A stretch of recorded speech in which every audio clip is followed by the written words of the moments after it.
Welcome to the second installment. Welcome to the second chapter of the first book of Animorphs, that greatest of series. How could this chapter possibly top the last one? How could we possibly get as much thrilling action and adventure and mystery and tension, establishment of character, drama, pathos? How could we possibly top that fine first chapter? Well, you're about to find out. Welcome to the stream, everybody. Man, Rusty, appreciate your enthusiasm, Rusty. Love it. Welcome all to the chat. We are reading the second chapter of the first book of Animorphs. So, at the end of the last chapter, we saw a flying saucer. This series does not fuck around. This series does not bother with the slow build. I mean, if this was Tolkien, we would have spent about 15 chapters on some kind of like a Hobbit birthday party, you know? If this was George Martin, we would have had to wade through chapters of food descriptions and awkward fat pink masks. But this is Animorphs. And Animorphs does not fuck about, ladies and gentlemen. Animorphs gets right to the goddamn point. And the point is that there is a flying saucer descending upon our squad.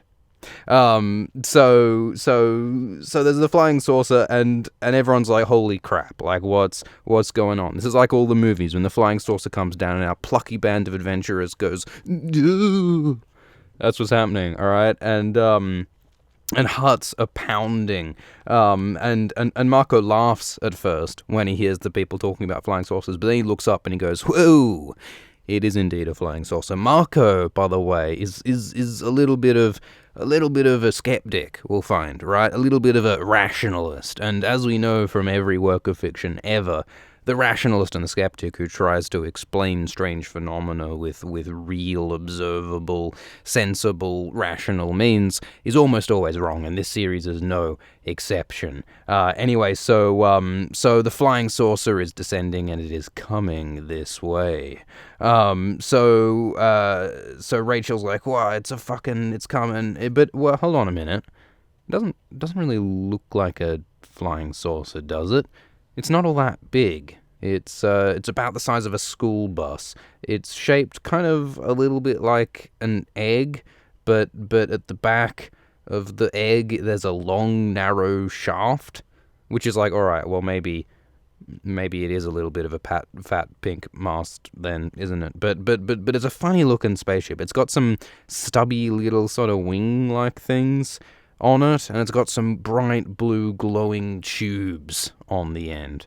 It's not brain surgery, it's just rocket science, guys. Alien rocket science. So it's got some tubes on it. It looks almost cute, apparently. It's like something like that a small Japanese girl might put on the end of a key ring on her mobile phone. Like it's a little alien spaceship. Look at you, it's a little. But it also has a mean-looking tail on the end, with a sharp barb on the end of it. Something that looks like a weapon, Jake says. So again, we have this undertone of, danger. And so the spaceship seems to be stopping above our protagonists. Rachel can't quite believe what she's seeing. No one can quite believe. But Marco says, look, I'm the rationalist. What are we going to do? We're going to do something sensible here. We should get a camera. We should take a photo of this spacecraft because we can make money. Marco's an enterprising young gentleman. He's an entrepreneur, and he realizes that we could make money by getting a camera and taking a photo of the UFO. Someone in the comments says swift reading, not realizing his mic is off. You guys are hearing this, aren't you? Pretty sure you're hearing this. Anyway, so the spaceship is descending, and Marco's like, we gotta go run and grab the camera, because this is the days when people didn't all have cameras on their mobile phones, right? These days, everyone's carrying around like 1080p, 20 gigapixels, like all these super amazing cameras that can get high definition, long range, slow motion, upside down, inside out with 15 different Instagram filters on them at all times.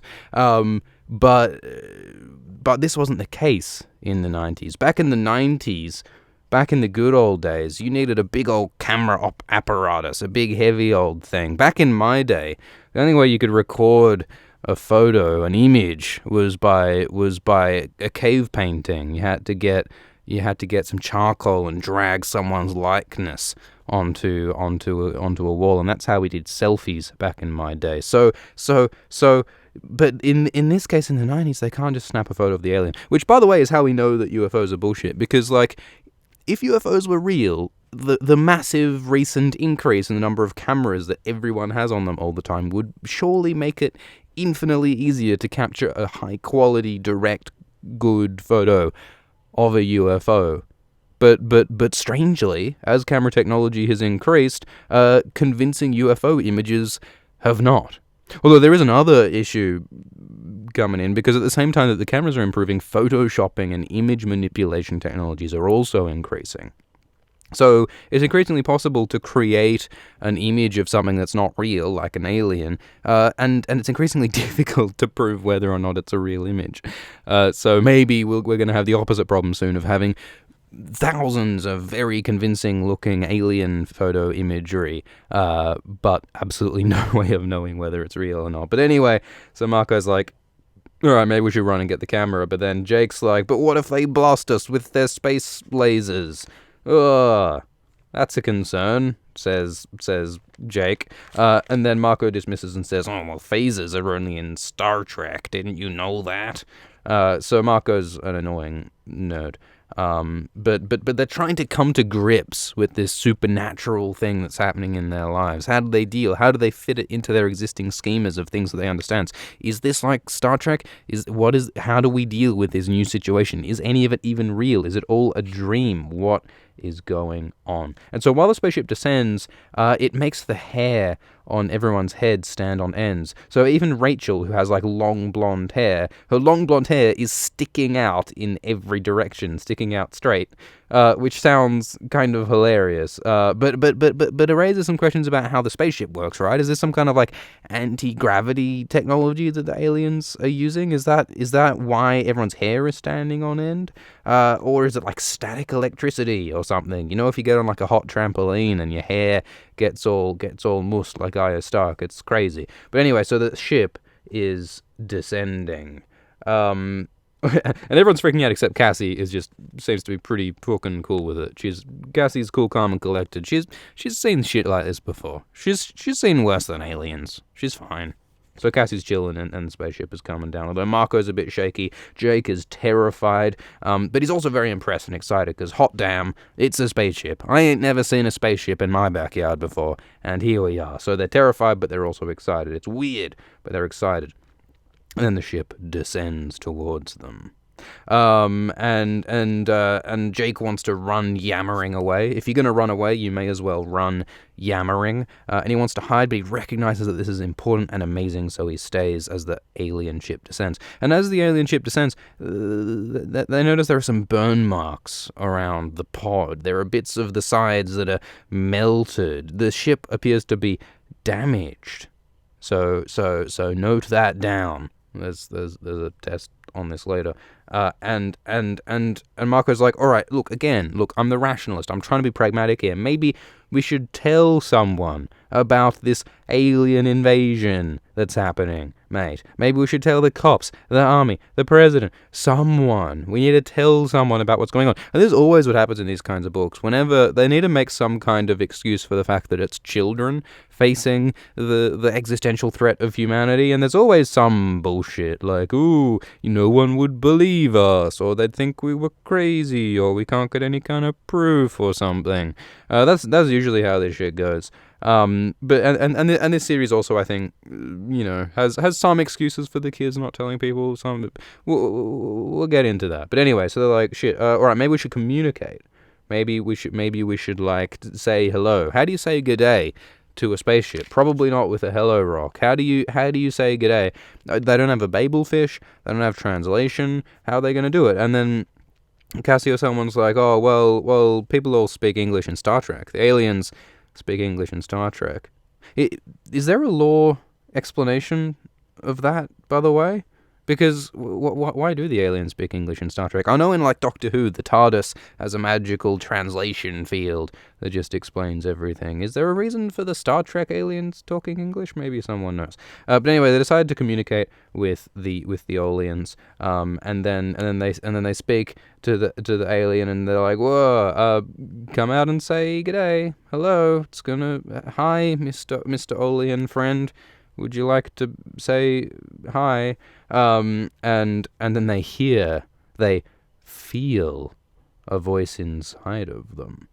You know those like pointy brackets? You know, like not the regular brackets, but like the pointy brackets. There's a couple of pointy brackets. We need like some kind of sound effect for this, don't we? Because we have some pointy brackets, and the Olean uses the mind psychics to say, "I know," inside their heads. So there was no sound involved in this. It was telepathy, telepathic communication. Amazing. And oh, I just realized a little sort of an Easter egg. So remember how, like, spoiler, but this alien guy, his name is Axe, I think. By the way, in the previous chapter, we actually had mention of an axe murderer. Jake was concerned in this first chapter that there might be a man with an axe who was a murderer. But isn't it interesting that we have mention of an axe murderer in the very chapter before where you're introduced to a character named Axe, who gets murdered by Yerks? The axe murderers are Yerks, right? An axe murderer is a Yerk, and in the first chapter, Jake was worried about axe murderers. Isn't that funny? That's an Easter egg. That's the connection, man. Literary shit, mate. Alt Shrift X. Yeah, boy. 2017. Anyway. So the aliens talking telepathically with the kiddos, and they're like, "Whoa, this is a bit messed up. Is this even a dream?" There's a feeling of, is this reality? Is this real life? Which connects into some of that metatextual fourth wall breaking stuff when they were like, "Oh, this is happening in your town." It's interesting the way this series plays with reality. What is real? What is not? How does this relate to our own lives? That, I think, is an interesting aspect of this series. Jake's a bit freaked out. He's got a sick, twisty feeling. But Tobias seems relatively comfortable. Alright, yeah, no, this wasn't Axe. It's a different bloke. Completely disregard everything that I just said. Disregard. No, don't listen to Alt Shrift X. Alright, and so then Tobias is like, "G'day, how's it going, Olean friend? How's the Olean juice?" Tobias has a talking to aliens voice, which implies that he enjoys talking to aliens as a habit. He's got a talking to aliens voice pre-set up. He's experienced with the supernatural. Well, not necessarily, but Tobias is just a spacey bloke, basically. And then the spaceship lands, and a doorway opens, a bright circle, like the end of E.T. It's like a backwards E.T. because the alien's coming out instead of going in, and then the alien appears out the door. So you can imagine like the smog, the fake smoke, the CO2 like bursting out, and the sound effects and the lights, and it's like every sci-fi movie ever. And then the alien emerges, and he's basically a blue space centaur, I think. Is probably the best way to explain it. He's a combination of a human and a deer. The alien has like a human head and shoulders and arms, but he's blue, and he also has 4 legs of like a small horse or a deer or something. So he's a space centaur, basically. He's like Foley in Artemis Fowl, or like the centaurs in Harry Potter or something, or the Greek mythological centaurs, well, rather less ornery versions. But he's a space centaur, and he comes out, and Jake describes, well, you know, some parts are human looking, some parts are normal looking. Now that's bigotry, because he's suggesting that to be human is to be normal, and to be not human is not normal. You know what that is? That's human normativity. That is what you could call Homo sapiens normativity. That is what you could call homonormativity. Jake is a homonormativist, and that's bigotry. The alien has glittery green eyes, and he has like these like horns, like these prehensile appendages sprouting out of his head that have eyes on the end of them. So they're like slug eyes, or like lobster eyes, maybe. They can like point around in different directions. Yeah, homocentrism would be a more appropriate term, wouldn't it? Or anthrocentrism or whatever. And then he's got like these eyes on stalks that are looking around in a bunch of different directions. And then, so he's like a lobster almost. He's like a space centaur blue lobster, except he's also got a scorpion tail. So in the same way that the ship looks all cute, except for the weapon on the back, this Andalite, this alien, has a scorpion tail, wickedly curved with a stinger on the end. So this guy could do some damage, Jake thinks. This guy could be dangerous. So he's a blue centaur lobster scorpion from space, and Tobias is pretty happy about this. Tobias is grinning. Tobias is happy to make contact with the supernatural, and also Jake feels surprisingly positive and chilled about all of this. He feels that this alien is someone who he's known forever. He immediately feels comfortable around the alien. When the alien speaks, he feels like he's telling the truth. Which is interesting, isn't it? Don't you think it's a little bit suspicious that everyone just suddenly warms to this alien who we know has telepathic abilities? Don't you think it's possible that maybe the alien is psychically manipulating the protagonists? That the alien is reaching into their brain boxes and tinkering around to make them feel more positive towards the Andalite? Is that not a possibility? It's like in Game of Thrones when Bloodraven is suspected of meddling with everyone's brain holes. Like, controlling Bran in a bunch of ways. We know that Bloodraven, like, manipulates Bran's memories and stuff in a bunch of ways. Exactly, Riley. Rawr. The alien is Bloodravening them. We've got an Andalite blood-ravening some children. It's an Andalite mind trick, indeed, Nihil Go. It's like the Jedi, just mucking about with people's brain holes. That's not alright. That's unethical. You can't fiddle with people's neurons. That's not cool. I mean, we don't actually know the extent to which that's happening. I mean, you could also argue that in this particular case, the Andalite is simply giving the kids an honest, open channel into the Andalite's mind, and so that they can see the truth of his benevolence and his honesty, and so maybe it's something more legitimate. But even then, like, you can, if you're showing someone the innards of your mind, you'd think that could only be done, like, selectively to some extent, right? If you really... Oh, is this alien's name's Elfangor? I don't know. But if you were giving someone a window into your mind, you could only show them some part of it, right? You're not showing someone your entire person in one go. So, I mean, can you ever be entirely truthful in the way that you psychically manipulate people? Can you really be truthful in the way that you communicate verbally with people?